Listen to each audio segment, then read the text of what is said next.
नमस्कार, आप देख रहे हैं टॉप एजेंडा। मैं हूं आपके साथ उन्नति भटनागर। बुलेटिन की शुरुआत लखनऊ से बड़ी खबर के साथ। यूपी विधानसभा बजट सत्र का आज 9वां दिन है। विधानसभा में आज बोलेंगे सीएम योगी आदित्यनाथ, जहां विपक्ष के आरोपों पर पलटवार करेंगे सीएम योगी। और इस दौरान आज भी हंगामेदार रहने के आसार हैं। सत्र के 10 मार्च तक ये सत्र चलने वाला है, लंबा ये सत्र है। और ऐसे में कल जो बड़े सवाल विपक्ष ने उठाए थे, अब आज उसका जवाब सीएम योगी आदित्यनाथ विधानसभा में देंगे। और आज विधानसभा सत्र का 9वां दिन है, 10 मार्च तक ये सत्र चलने वाला है। और इसी के चलते सदन में तमाम बड़े महत्वपूर्ण मुद्दे उठाए जा रहे हैं। जहां एक तरफ बजट को लेकर चर्चा हो रही है, तो वहीं कानून व्यवस्था से जुड़े हुए कानपुर और प्रयागराज के मुद्दे पर भी चर्चा की जा रही है। और इसी के चलते आज सत्र में सीएम योगी आदित्यनाथ बोलेंगे, जहां विपक्ष के वार का आज पलटवार सीएम योगी आदित्यनाथ करेंगे। ऐसे में आज भी सत्र के हंगामेदार होने के आसार है। और फिलहाल ये पूरा सत्र 10 मार्च तक चलने वाला है, तो कई और भी अहम मुद्दे इस सत्र के दौरान उठाए जाएंगे। तो यूपी विधानसभा बजट सत्र का आज 9वां दिन है। विधानसभा में आज बोलेंगे सीएम योगी आदित्यनाथ, जहां विपक्ष के सवालों का आज जवाब देंगे, पलटवार करेंगे सीएम योगी। जहां विपक्ष ने कल बड़े महत्वपूर्ण सवाल उठाए थे और उसको लेकर आज सीएम योगी आदित्यनाथ जवाब देंगे। अपडेट लेते हैं, हमारे संवाददाता अश्विनी द्विवेदी हमारे साथ जुड़ गए हैं। अश्विनी, क्या कुछ जानकारी? देखिए, बड़े मुद्दे उठाए जा रहे हैं सदन में। कानून व्यवस्था को लेकर कानपुर और प्रयागराज मुद्दा लगातार चर्चा का विषय बना हुआ है। आज 9वां दिन है विधानसभा सत्र का। सीएम योगी आदित्यनाथ किस तरीके से पलटवार करेंगे, क्या कुछ आज सत्र में खास रहेगा? बिल्कुल ये बजट सत्र रहा। इस बार का बजट सत्र ऐतिहासिक माना जा रहा है, क्योंकि ये सबसे बड़ा अब तक का बजट पेश किया गया। लेकिन दूसरी ओर हंगामा भी बेतहासा किया गया। किस तरीके से विरोधी जो पार्टियां थी, विरोधी पक्ष था, उसने किस तरीके से सरकार को घेरने की कोशिश की। यहाँ तक अभिभाषण जब राज्यपाल का हो रहा था, उस दौरान भी हंगामा सदन में हुआ। जो बेल तक जो है सदस्य आ गए थे, लेकिन कहीं ना कहीं सवाल पे वार और पलटवार का जो दौर है वो लगातार चल रहा है। जहाँ एक और जो विपक्ष है सवाल कर रहा है, तो धड़क से जवाब दिया जा रहा है इसका। निश्चित तौर देखा गया कि कल का दिन हो या परसों का दिन है, उससे पहले के दिन हो, लगातार समाजवादी पार्टी इस बार एग्रेसिव मूड में है, लगातार सरकार को घेरने का मन बनाए हुए। और उसके हाथ में एक बड़ा मुद्दा भी लग गया है। मुद्दा जो प्रयागराज की घटना हुई वो है, क्योंकि इस समय सदन चल रहा है। सदन के समय में घटना होना कहीं ना कहीं विपक्ष के हाथ मजबूत करने वाला था। लेकिन सरकार की ओर से जो वादा किया गया था कि अपराधियों पर कड़ी कार्रवाई होगी, उसका दौर शुरू हो चुका है। क्योंकि देखा गया किस तरीके से एक इनकाउंटर किया गया जो अपराधी उस वारदात में शामिल था। और साथ ही साथ लगातार धरपकड़ के लिए टीमें लगी हुई। एसटीएफ की बड़ी जो अधिकारी हैं इस समय प्रयागराज में भी डेरा बनाए हुए हैं। लखनऊ से लेकर प्रयागराज तक जो है छापेमारी जारी है। तो कहीं ना कहीं सरकार के पास बोलने के लिए बहुत कुछ है। आज मुख्यमंत्री योगी आदित्यनाथ जो विपक्ष के सवाल थे उनका जवाब देंगे, चाहे वो महंगाई पर हो या फिर रोजगार पे हो या फिर महिला सुरक्षा पे हो या फिर कानून व्यवस्था पर हो। कानून व्यवस्था को लेकर के पिछले अगर बात करें तो 3 से 4 दिन से लगातार सदन में हंगामा हो रहा है। क्योंकि जिस तरीके से कानपुर घटना हुई, प्रयागराज की घटना हुई, जौनपुर में कांड हुआ, साथ ही साथ गाजियाबाद नोएडा के कांड हुए, तो उसके बाद कहीं ना कहीं सरकार को घोरने की हर मुमकिन कोशिश जो है समाजवादी पार्टी कर रही है। लेकिन कहीं ना कहीं तैयारी के साथ भारतीय जनता पार्टी की सरकार के जो मंत्री हैं वो जा रहे हैं, जिसके चलते वो उनके पैर में नहीं फंस रहे। मुख्यमंत्री बेबाकी के साथ अपने जवाब दे रहे हैं जो भी सदन में मुद्दे उठाए जा रहे हैं उनके।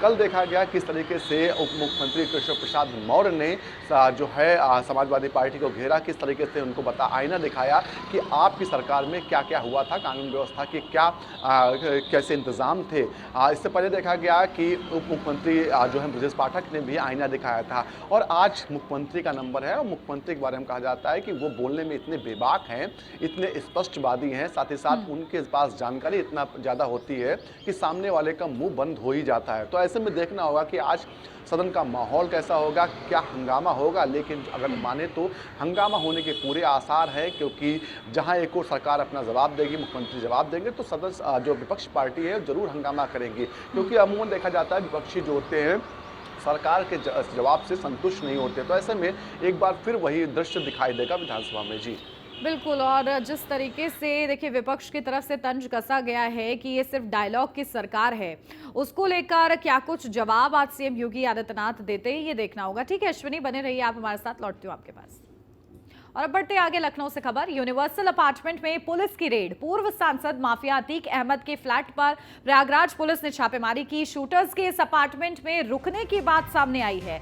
लैंड क्रूजर और मर्सिडीज कार को पुलिस ने कब्जे में ले लिया है। तो पूर्व सांसद माफिया अतीक अहमद के फ्लैट पर प्रयागराज पुलिस ने छापेमारी की है। शूटर्स के इस अपार्टमेंट में रुकने की बात सामने आई है, जिसको खंगालने के लिए ये छापेमारी की गई है, जहां लैंड क्रूजर और मर्सिडीज कार को पुलिस ने कब्जे में ले लिया है। अपडेट लेते हैं, हमारे संवाददाता अश्विनी द्विवेदी हमारे साथ बने हुए, सीधा उन्हीं का रुख करते हैं। अश्विनी, क्या कुछ जानकारी? देखिए, छापेमारी हुई है, क्या कुछ संभावनाएं हैं, क्या कुछ संकेत मिल रहे हैं इस पूरी जांच को लेकर, क्या आशंकाएं हैं?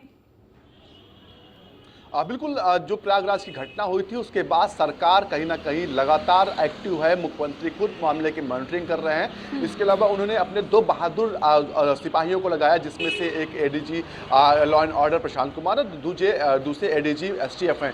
दोनों लोग लगातार मॉनिटरिंग है और पल पल की अपडेट है वो मुख्यमंत्री तक पहुंचा रहे हैं, क्योंकि मामला बड़ा है। क्योंकि जिस दम पर सत्ता में वापसी पाई थी भारतीय जनता पार्टी, कानून व्यवस्था के दम पर वापसी पाई थी, कानून व्यवस्था अगर बिगड़ेगी तो निश्चित तौर पर मुख्यमंत्री बर्दाश्त नहीं करने वाले।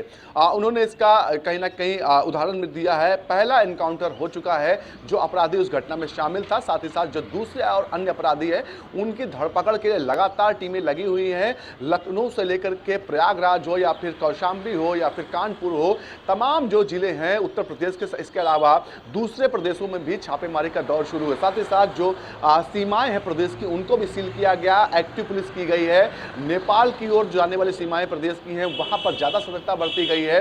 वहां के जो एसएसपी हैं उनको बाकायदा निर्देशित किया गया है कि सघन चेकिंग अभियान चलाएं, किसी भी तरीके से ये जो अपराधी ये बचने ना पाएं।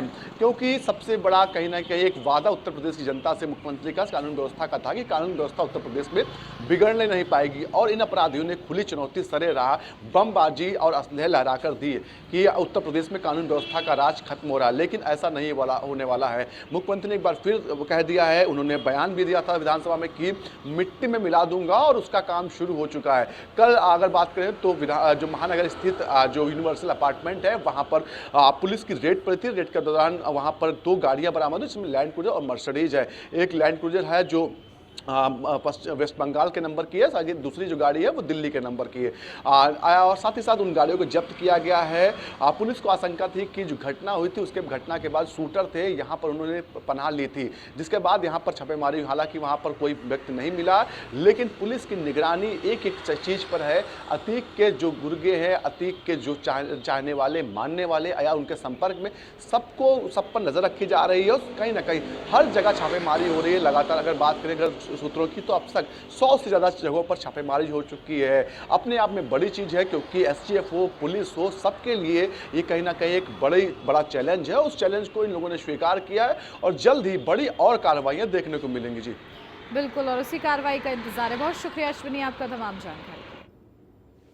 प्रयागराज से अब खबर उमेश पाल शूटआउट केस से जुड़ी हुई ये खबर है, जहां अतीक के दोनों छोटे बेटों को हिरासत में लेने के मामले में शाइस्ता की अर्जी पर सीजेएम कोर्ट ने सुनवाई की। जहां प्रयागराज की सीजेएम कोर्ट में हुई मामले की सुनवाई, जहां अदालत ने पुलिस से इस पूरे मामले में रिपोर्ट तलब की है। प्रयागराज पुलिस 2 दिनों में रिपोर्ट दे, सीजेएम कोर्ट की तरफ से कहा गया है। 2 मार्च को होगी मामले की अगली सुनवाई। तो प्रयागराज की सीजेएम कोर्ट में मामले की सुनवाई हुई है, जहां अदालत ने पुलिस से मामले में रिपोर्ट तलब की है। 2 दिनों का समय सीजेएम कोर्ट की तरफ से दिया गया है प्रयागराज पुलिस को। अब इसको लेकर क्या रिपोर्ट दी जाती है, क्या दलील प्रयागराज पुलिस देती है, तो वहीं 2 मार्च को इस पूरे मामले की अगली सुनवाई निर्धारित की गई है। उमेश पाल शूटआउट केस में सुनवाई हुई है, जहां उमेश पाल शूटआउट केस से जुड़ी हुई ये महत्वपूर्ण जानकारी। अतीक के दोनों छोटे बेटों को हिरासत में लेने के मामले में शाइस्ता परवीन की अर्जी पर सीजेएम कोर्ट ने सुनवाई की है, और इस सुनवाई के दौरान प्रयागराज पुलिस से रिपोर्ट तलब की गई है, और इसके लिए 2 दिन का वक्त दिया गया है प्रयागराज पुलिस को। 2 दिन के अंतर्गत ये रिपोर्ट देनी होगी, और इस रिपोर्ट में पुलिस का क्या पक्ष रहता है ये खास रहेगा देखना।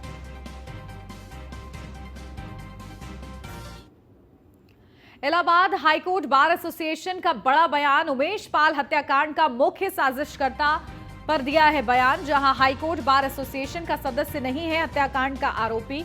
सदाकत खान नाम का कोई व्यक्ति बार का सदस्य नहीं है। इस नाम के किसी ने सदस्यता के लिए आवेदन किया है, नहीं आवेदन किया है। तो देखिए ये पूरा ही जो मामला है, इस पूरे मामले में एक बड़ा बयान भी सामने आ गया है, जहां सदाकत खान नाम का कोई व्यक्ति बार का सदस्य नहीं है, ये कहा गया है। साथ ही साथ इस नाम के किसी ने सदस्य के लिए नहीं किया है आवेदन, ये भी बात सामने आई है इस बयान के जरिए।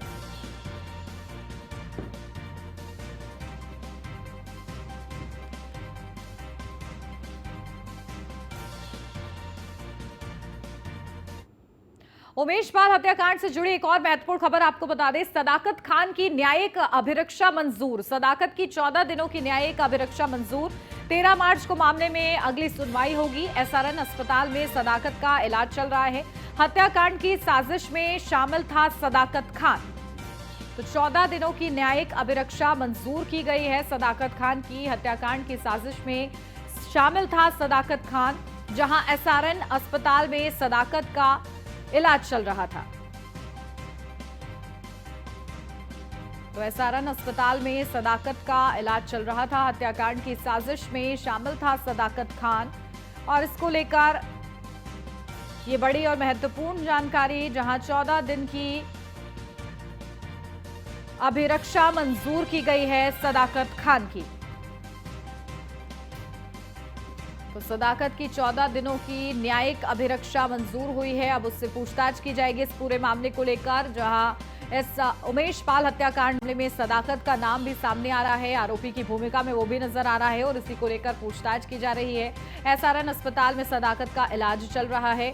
हत्याकांड की साजिश में शामिल था सदाकत खान, उसको लेकर पूछताछ भी की जाएगी। जब प्लानिंग प्लॉटिंग हो रही थी इस पूरे मामले की कि किस तरीके से उमेश पाल हत्याकांड को अंजाम दिया जाए, उस वक्त ये मौजूद था विश्वविद्यालय में। इसको लेकर भी गहनता से चर्चा की जाएगी। कई बड़े सवाल हैं, उन सवालों के जवाब सदाकत खान से लिए जाएंगे।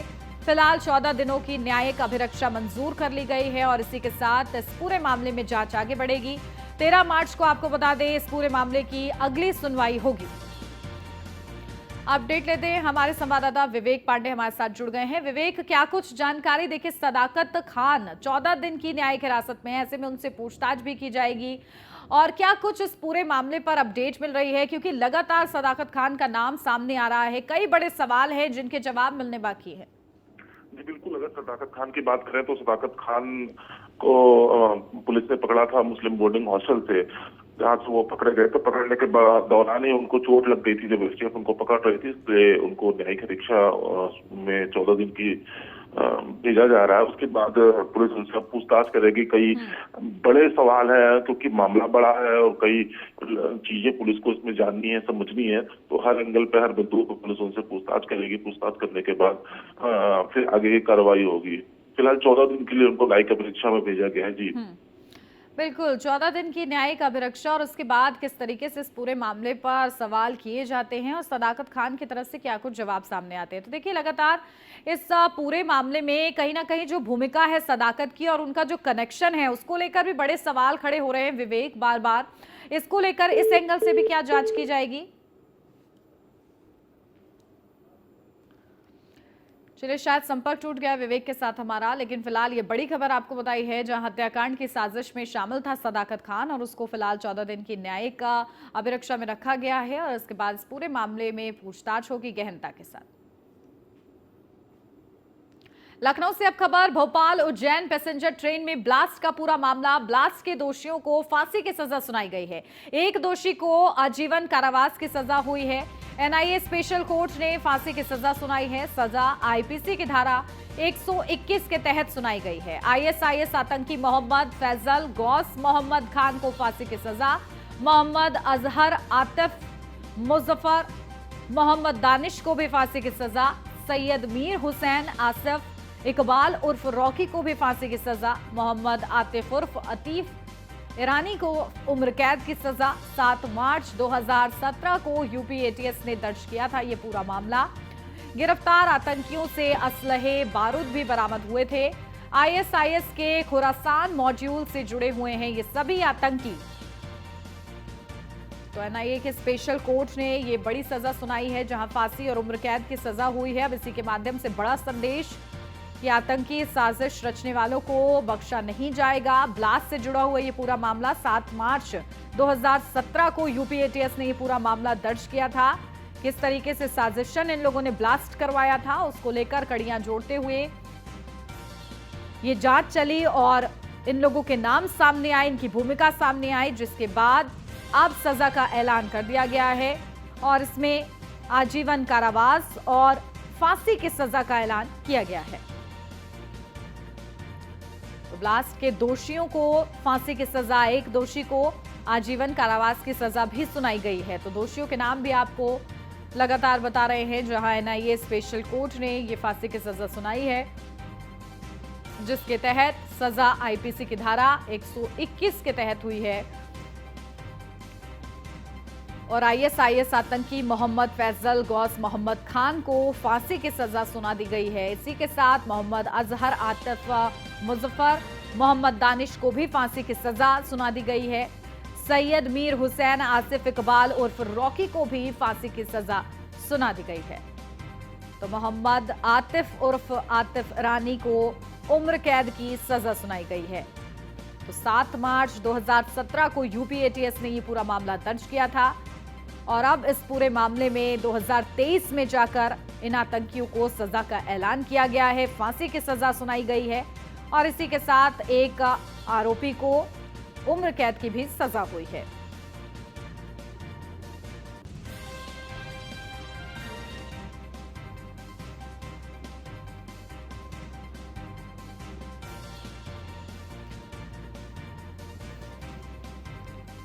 तो एक दोषी को आजीवन कारावास की सजा और बाकी दोषियों को फांसी की सजा सुनाई गई है।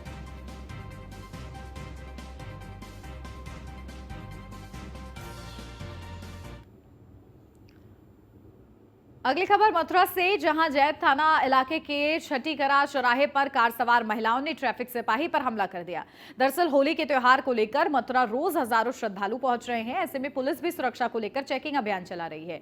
छठीकरा चौराहे ट्रैफिक पुलिस ने एक कार को रोका, जहां सीट बेल्ट नहीं लगाने को लेकर ट्रैफिक पुलिस ने चालान काटने की बात कही, जिस पर कार सवार महिला ट्रैफिक पुलिस से ही उलझ गई और मारपीट करने लगी। मारपीट के दौरान ट्रैफिक पुलिसकर्मी की वर्दी फट गई। मारपीट का पूरा मामला सोशल मीडिया पर वायरल हो रहा है।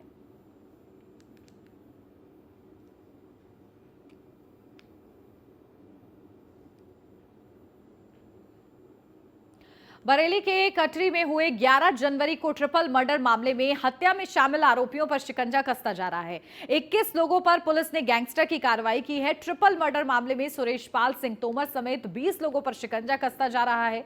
बता दें कि गोविंदपुर गांव में जमीन को लेकर विवाद हुआ था। बरेली के फरीदपुर थाना क्षेत्र के गोविंदपुर का यह पूरा मामला बताया जा रहा है।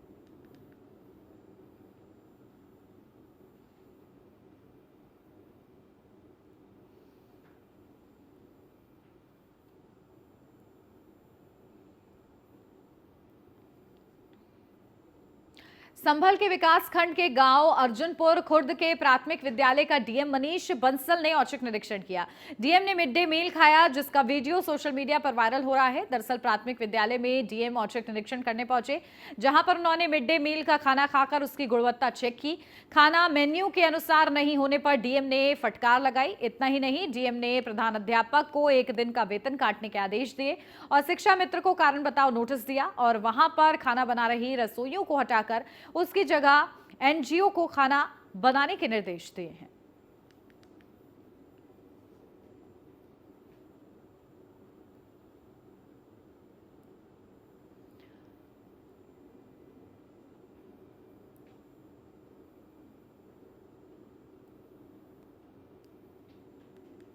कानपुर देहात से अब खबर, करोड़ों के घोटालों में शासन स्तर से बड़ी कार्रवाई। डीडी पंचायत कानपुर मंडल समेत तत्कालीन और वर्तमान डीपीआरओ निलंबित। करोड़ों के घोटाले में सीडीओ कानपुर देहात और डीएम से भी मांगा गया स्पष्टीकरण। जिला स्वच्छता समिति के अध्यक्ष और उपाध्यक्ष होते हैं डीएम और सीडीओ। करोड़ों के घोटाले में सीडीओ कानपुर देहात पर भी गिर सकती है गाज। ग्राम पंचायत, जनपद, मंडल और निदेशालय तक के अधिकारियों के खिलाफ कार्रवाई। स्वच्छ भारत मिशन में हुआ था करोड़ों का घपला। ग्राम पंचायत सचिव पुनीत कुमार और राजीव द्विवेदी के खिलाफ विभागीय कार्रवाई के आदेश। तत्कालीन पटल सहायक सुनील कुमार के खिलाफ भी विभागीय कार्रवाई। 195 ग्राम प्रधानों के खिलाफ भी बड़ी कार्रवाई के आदेश। पंचायती राज विभाग में अब तक की सबसे बड़ी कार्रवाई। जिले के 195 ग्राम प्रधानों के अधिकार सीज होंगे। 195 ग्राम पंचायतों में विकास कार्यों की धनराशि जारी करने पर रोक लगी है। SLWM की धनराशि रिकवरी कराकर राज्य के नोडल खाते में जमा कराने के निर्देश है।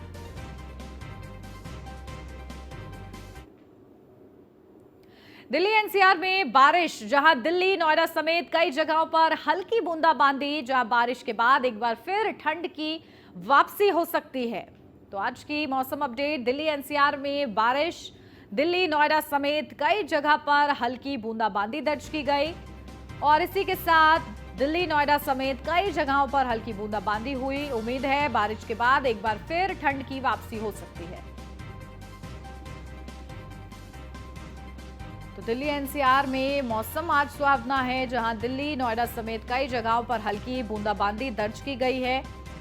दिल्ली नोएडा समेत कई जगहों पर बारिश हुई है, बूंदाबांदी हुई है और इसी के चलते दिल्ली NCR में ठंड की एक बार फिर से वापसी हो सकती है।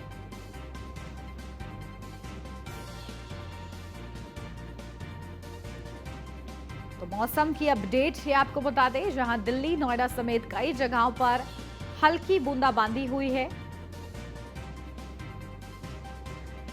दिल्ली NCR में बारिश, जहां बारिश के बाद एक बार फिर ठंड की वापसी हो सकती है।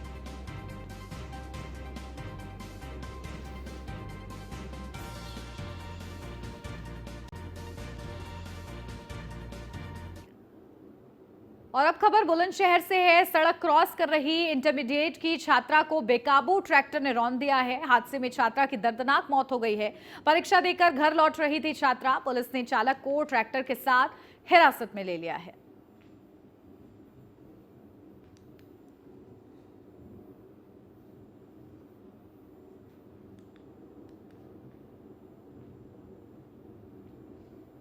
अगली खबर बहराइच से, जहां थाना जरवल रोड इलाके के लखनऊ बहराइच हाईवे पर दो रोडवेज बसों की आमने सामने टक्कर हो गई, जिसके बाद वहां चीख पुकार मच गई। सूचना पर पहुंची पुलिस प्रशासन ने राहत और बचाव का कार्य शुरू किया। हादसे में 1.5 दर्जन से अधिक यात्री घायल हुए हैं, जिन्हें इलाज के लिए अस्पताल में भर्ती कराया गया है, जिनमें से 3 की हालत चिंताजनक बनी हुई है। गंभीर रूप से घायल यात्रियों को बहराइच मेडिकल कॉलेज रेफर किया गया है।